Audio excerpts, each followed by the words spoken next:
Buenos días o buenas tardes, queridos compañeros maestro. Mi nombre es Josué Azael y para empezar con esta pequeña experiencia de enseñanza, primero quiero presentar a la escuela donde estuve dando clases. La escuela primaria se llama Mártires de la Revolución. Es del turno matutino y cuenta con una organización completa. Está ubicada en el bonito municipio de Villa de Zaragoza. Asimismo, se encuentra a las espaldas de un preescolar y enseguida una preparatoria y secundaria enfrente de la primaria. En la esquina de la escuela se encuentra una tienda y diferentes negocios. A su lado derecho se encuentra una zona terrosa y sin ningún tipo de construcción, con un camino que va de bajada y que nos lleva a las principales plazas del municipio. Por otra parte, la institución cuenta con diferentes patios pavimentados y cuenta con una cooperativa. También quiero remarcar que los patios en donde, o más bien las canchas en donde tenían actividades los niños, contaban con porterías y también con canastas para poder jugar básquetbol o ya sea fútbol. Asimismo, cuenta con 3 zonas de baños para los niños. La primera zona de los baños de los niños era donde están los primeros y los segundos. Y la segunda zona es donde estaban los cuartos, los quintos y los sextos. Asimismo, cuenta con una dirección, una biblioteca y un salón de usaer. En este salón iban niños que tenían problemas de aprendizaje y se les complicaba más entender algún tema relacionado con la materia. Y pues estas maestras eran de apoyo, se los llevaban. O si no, pasó un caso en el cual una maestra fue a mi salón y empezó a dar una clase, pero a diferencia de la otra maestra que había venido la primera semana de prácticas, esta segunda maestra que vino la segunda semana de mis prácticas, ella trabajó con todos los niños, pero obviamente teniendo siempre al tanto del niño que tenía problemas de aprendizaje. En lo personal a mí se me hace más, más bueno, más nutritivo, porque estás implementando la inclusión y es algo bueno en el cual debemos de trabajar y, y básicamente es algo que me llamó muchísimo la atención. La escuela cuenta con 13 salones.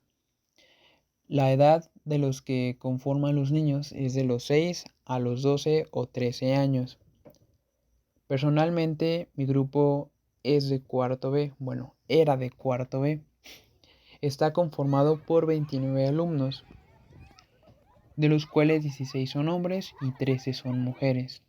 Los 9 y 10 años son el promedio de los alumnos. Los salones están conformados por 2 pizarrones y un escritorio.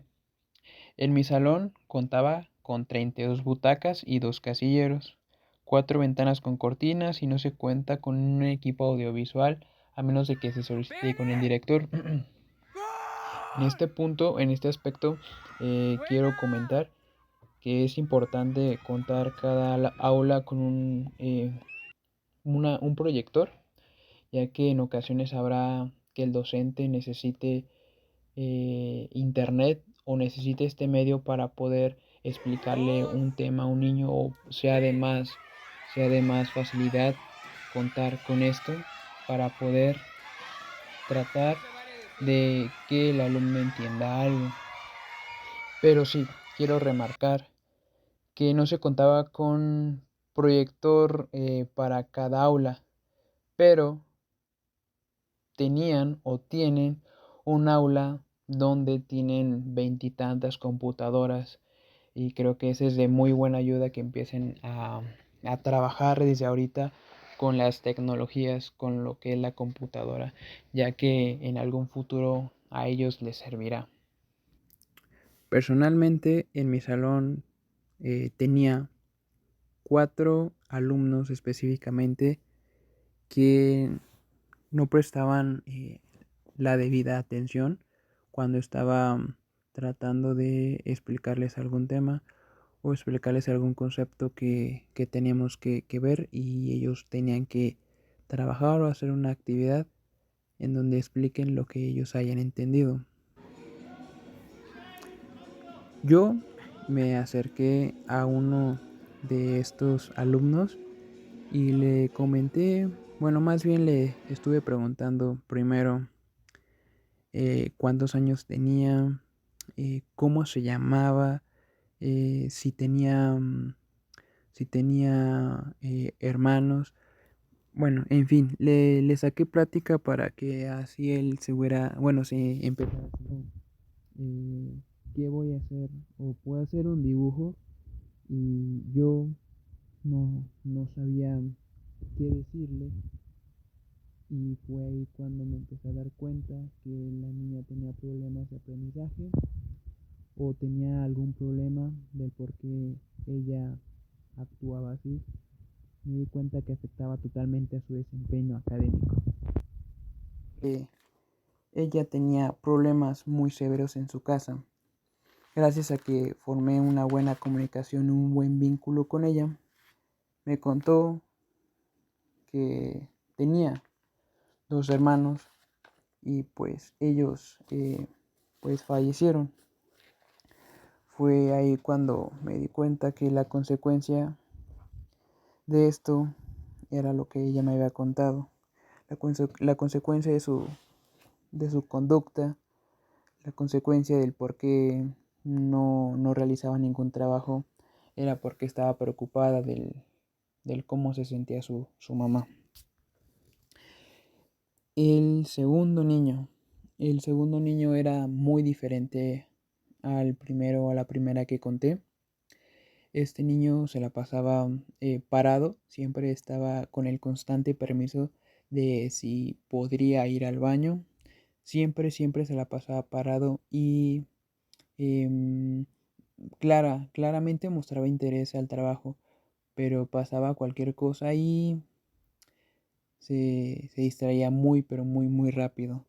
También era ese niño que tenía como trastornos de conducta alimenticia, ya que siempre me preguntaba que si podía salir a comer, que ya le había dado hambre, que ya quiere ir a su casa.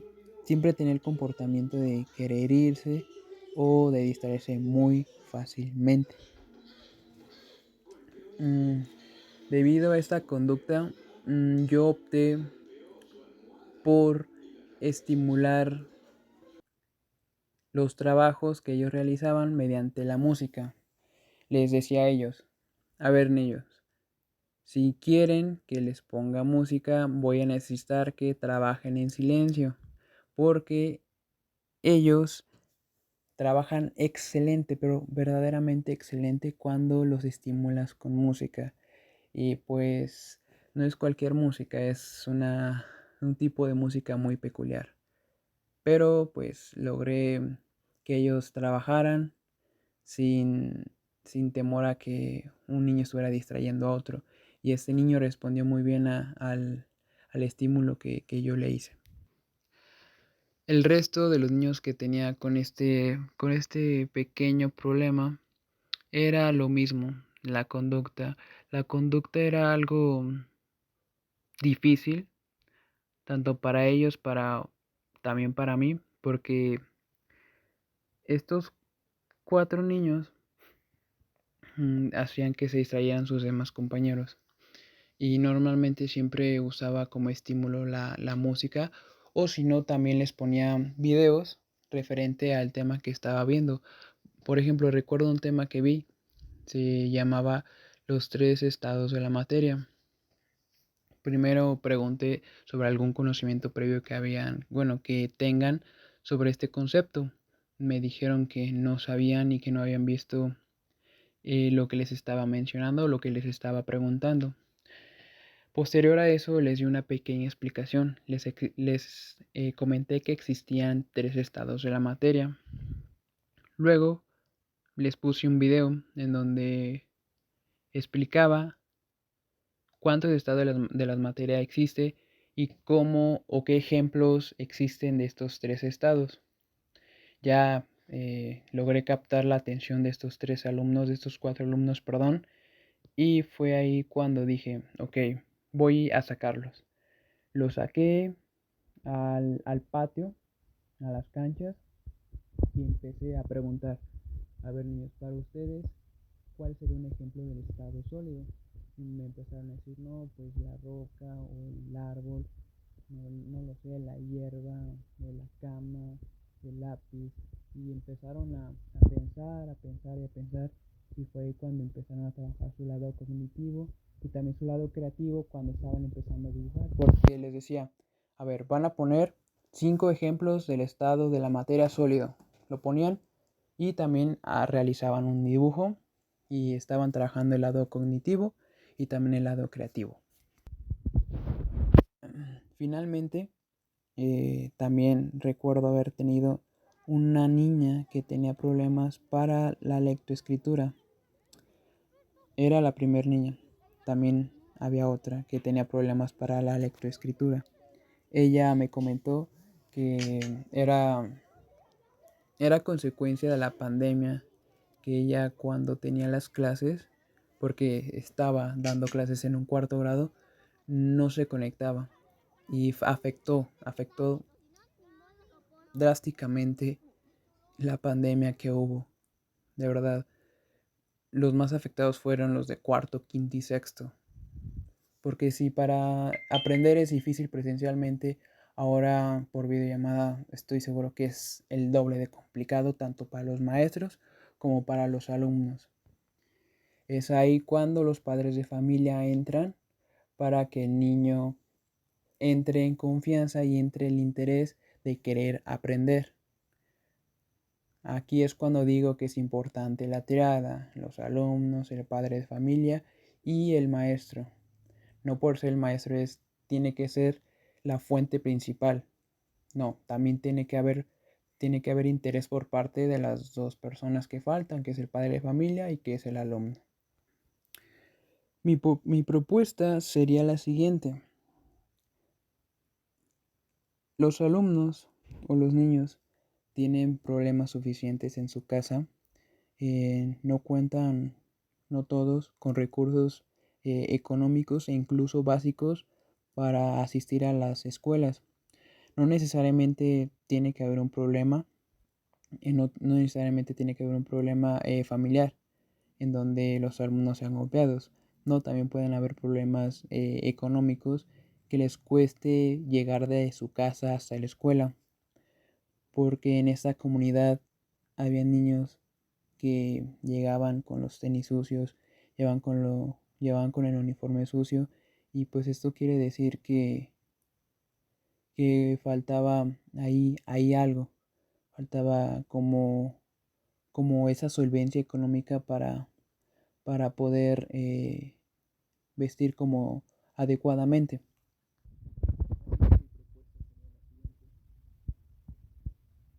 Debemos de pasar más tiempo con los niños.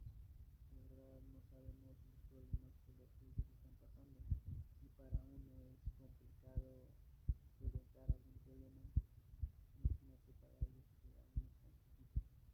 Y lo único que tienen que hacer ellos es divertirse, aprender y aprender, y no estar sufriendo como se sufre en algunas familias, ya sea por la pobreza o por distintos problemas que se les presenten en la vida. Para disminuir los problemas de aprendizaje, yo propondría que hubiera talleres en donde los maestros se enfocaran en los alumnos que tienen problemas de aprendizaje, donde existan maestros eh, multidisciplinarios y se enfoquen en distintas dinámicas para que ellos aprendan divirtiéndose.